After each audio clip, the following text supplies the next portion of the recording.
Or has laid down the landscape before us on both the legislative and also post-July budgets, various measures that have been taken.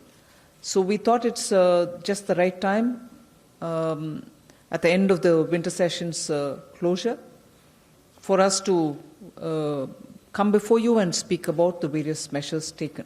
In the meanwhile, many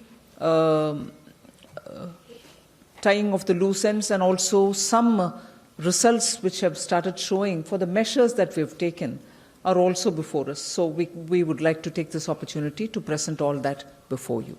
So thank you. I'll first commence it with a comprehensive, not a very big, but a comprehensive presentation by the Chief Economic Advisor, post which, of course, the Revenue Secretary would have something to say.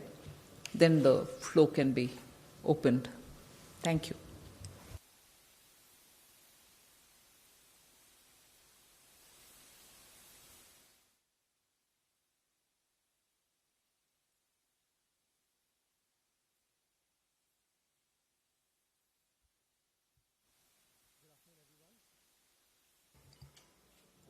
So I'm going to, as the Honourable Finance Minister has rightly mentioned, I'm going to briefly touch upon the major interventions that have been undertaken to boost the economy. Let me start by recalling that the economic survey that was presented in July outlined a plan for the economy to become a $5 trillion economy, with investment being at the key driver, and anticipated consumption itself driving investment, and an emphasis on significant reforms. The steps that have been taken over the last few months actually can be seen in the light of this planned economic strategy that the government has set about.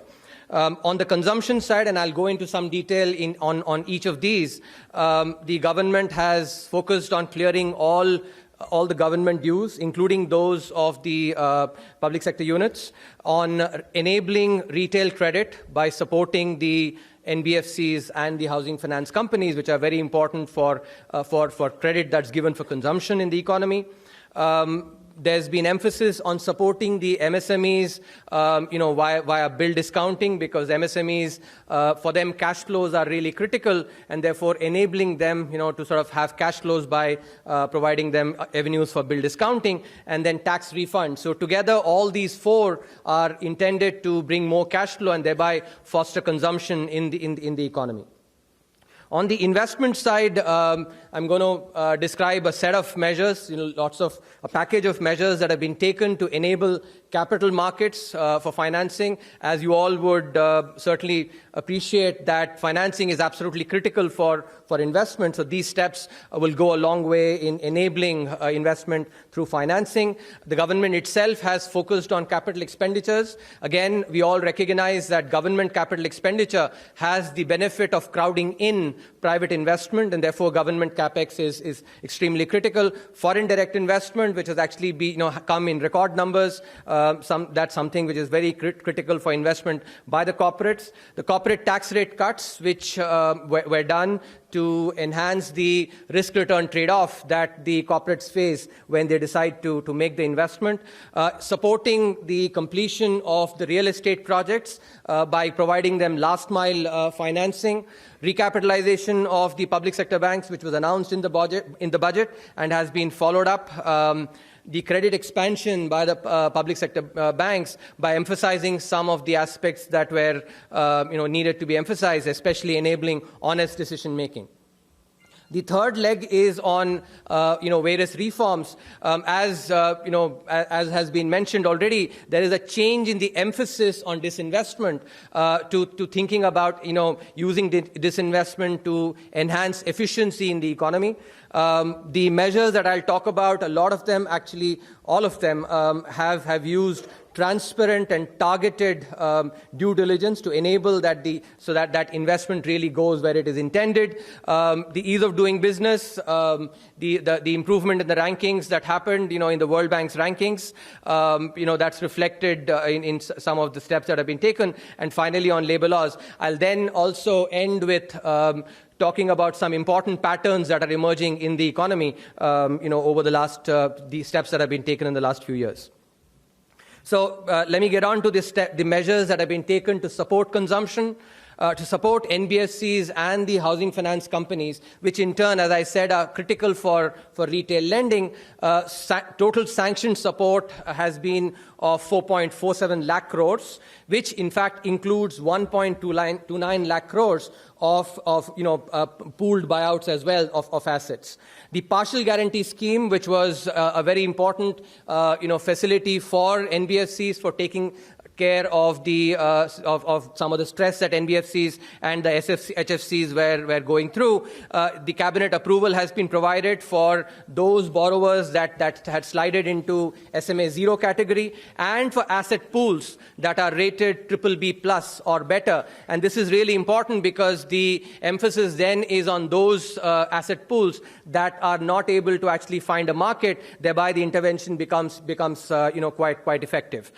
Within 2 days, 17 proposals amounting to more than 7,500 crores. In fact, 7,657 crores have been approved, and proposals amounting to about 20,000 crores are expected to be approved over the next 2 weeks. So there's substantial traction on this partial guarantee scheme for the NBFCs and HFCs, which in turn will also foster consumption, on the retail side. The government and the public sector units have cleared significant dues in 2 stages. Again, this is something that is important because that enables cash flow, movement of cash flow in the economy, and thereby enables consumption to get fostered. Up to 61,000 crores of dues were cleared previously. In the second round, of the 32 CPSCs, which is basically the Navratnas and the Maharatnas, more than 60% of these dues, and I emphasize more than 60% of these dues, have been cleared in the last 2 months. There is also an important mechanism that has been put in place to ensure that, going forward as well, the dues that the CPSCs owe are low, and therefore cash flow in the economy is actually transmitted smoothly. 21 out of the 32 Navratnas and Maharatnas have now set up an online bill tracking system to reduce the pendency in bill payment and reduce the accounts payable in the system of the CPSCs permanently. Now, what is due is actually less than 5,000 crore. To be precise, 4,877 crores. That's what is due. So this is another key measure that has been implemented upon to enable cash flow and thereby consumption in the economy.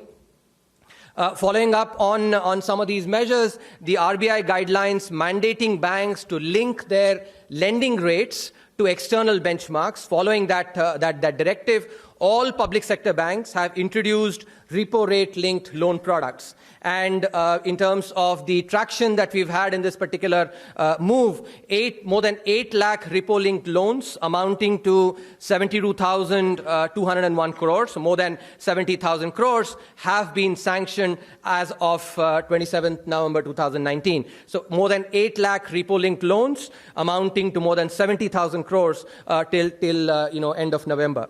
The MSME bill discounting, which is quite important because, as I had mentioned earlier, the MSMEs, for them cash flow is really critical, and when they're able to actually use their bills to discount and thereby tide over their cash flow problems, that's an important measure in enabling consumption because MSMEs are critical to that. Over 5 lakh bills amounting to 12,698 crores, so over 12,500 crores. Over 5 lakh bills amounting to more than 12,500 crores have been undertaken in this window till 15th November 2019.